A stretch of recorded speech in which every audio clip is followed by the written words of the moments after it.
Magandang araw mga kaibigan. Bigyan natin ngayon ng opinion, reaction itong article sa GMA News Online. Tungkol ito sa hirit ng ilang kongresista na kung pwede ibalik ang pundo ng AKAP pangayuda. Kasi hindi pumayag ang DBM na mapundohan ang AKAP for next year. Kailangan daw, sabi ng iba. Ito, title. Garin says there's clamor among House members for AKAP. Yan.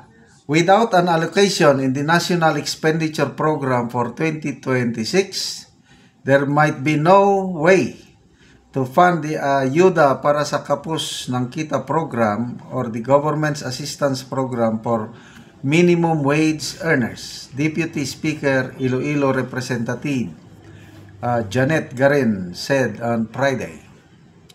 Garin said, however, there was a clamor among members of the House of Representatives for its revival in the 2027 national budget or expand the coverage of the assistance to individuals in crisis situation in 2026.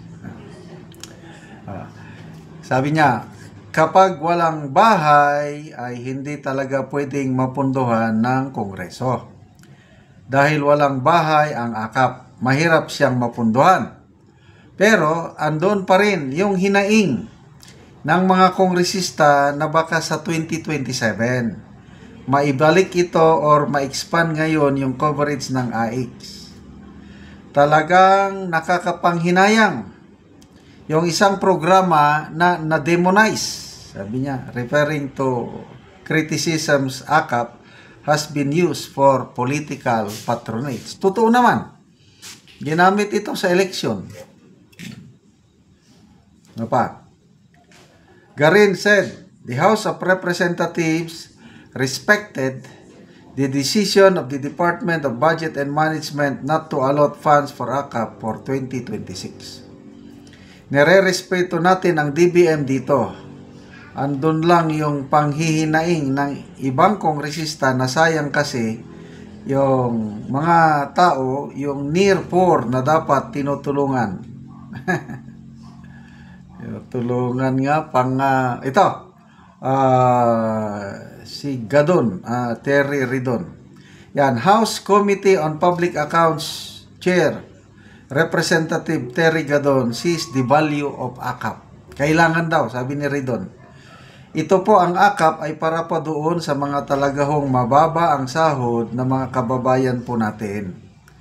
Sinusuportahan po natin, sa totoo lang, yun pong AKAP nitong nagdaang panahon, and I'm not quite certain on what Congress will do, whether they will restore AKAP for next year. Pero, very importante po yung prinsipyo na kailangan ho natin tulungan. Hindi lang po yung mga pinakamahirap po nating mga kababayan, kundi kasama pa rin dapat yung mga near poor nating mga kababayan. He said he will leave it to the chairperson of the House Committee on Appropriations to decide whether to provide funding for AKAP next year or not. Okay. So, ngayon, 2026, wala pa mang eleksyon. Sa 2027, malapit na. Ayun, baka plano nila, punduhan na daw nila next year. So, medyo pahinga muna sila ngayon dahil katatapos ang eleksyon. Next year, walang eleksyon. Sa 2027, malapit na. Grabe, nagiging ayuda nation na tayo. But tingnan nyo, no? Despite sa billions of ayuda, anong nangyari? Yung si Speaker Martin Romualdez, kawawa yung rating niya sa WR numero, yung presidential survey, hindi pa siya naka 1%. So ang mga tao ngayon, wais na. Ayuda, tanggapin nila. Kasi alam ng taong bayan na pera din nila yun. Kaya lang, kung inaakala nila na dahil sa kabibigay ng ayuda, mapamahal nila sa taong bayan, nagkakamali sila. Dahil ang taong bayan, alam na nila, marunong ng kumilatis kung sino ang totoong may malasakit sa kanila. Kaya, never to ayuda, hindi nila matatalo si BP Inday Sara. Wala siyang kapera-pera. Binawasan ang kanyang pundo. Kaya lang, nangunguna pa rin. Napakalayo ang agwat. Si Hontiveros, ilan lang yung sa kanya? 1.7%. Hindi, 1.4% nga. Kahit mag join forces pa ang mga Dilawan at Marcos loyalist, kawawa sila. Kaya goodbye na lang sa mga nangangarap magpresidente. Kaya ito na, dalawa lang ang kanila ngayon impeachment. Pag hindi magtagumpay ang impeachment, ombudsman. Sabi ni Mr. Rigoberto Tiglao, pauulanan nila si BP Sara ng mga kaso sa ombudsman pag makaupo ang bagong ombudsman. So, maganda ang ginagawa ng Judicial and Bar Council ngayon dahil ginagawa niyang open sa public. Yan, may survey. Mag-survey. Pwede tayong makapahayag ng ating kagustuhan. Sino ang gusto nating maging ombudsman. Plus yung interview, it will be made public. Ang schedule po sa interview ni Secretary Boying Remulla is September 2.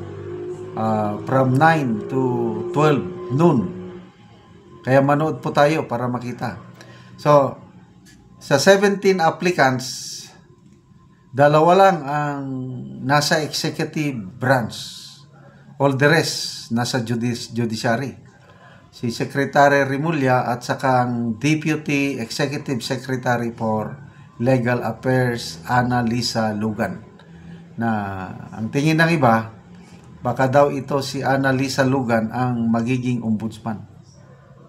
Dahil kapartner ni First Lady Lisa Araneta Marcos. Ayon kay Mr. Rigoberto Tiglao. Okay.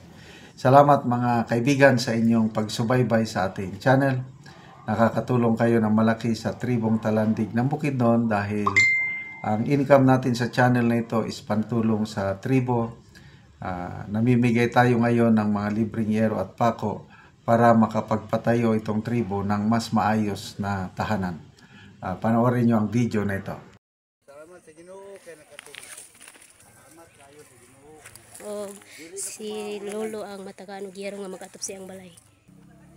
Kay nakatulong ko.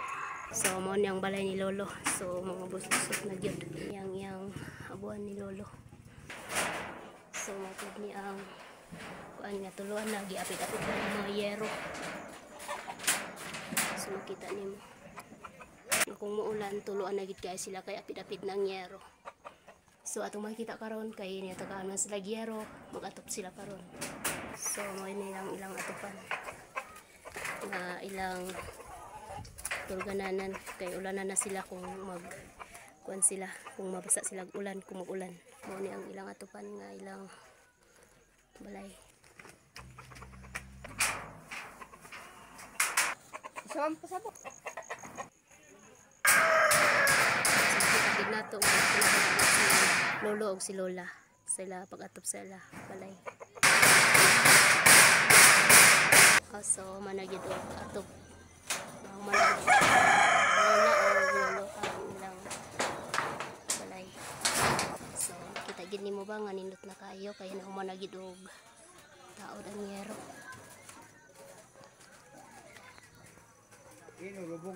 Ug karon atong pangutan-on karon si nanay ug tatay nga nahuman naman gid ang ilang atop nga yero. So unsa inyong masulti tatay ug nanay nga nahuman na gid mo og atop sa inyong balay? Salamat sa Ginoo nga natabangan kami. Ulanan.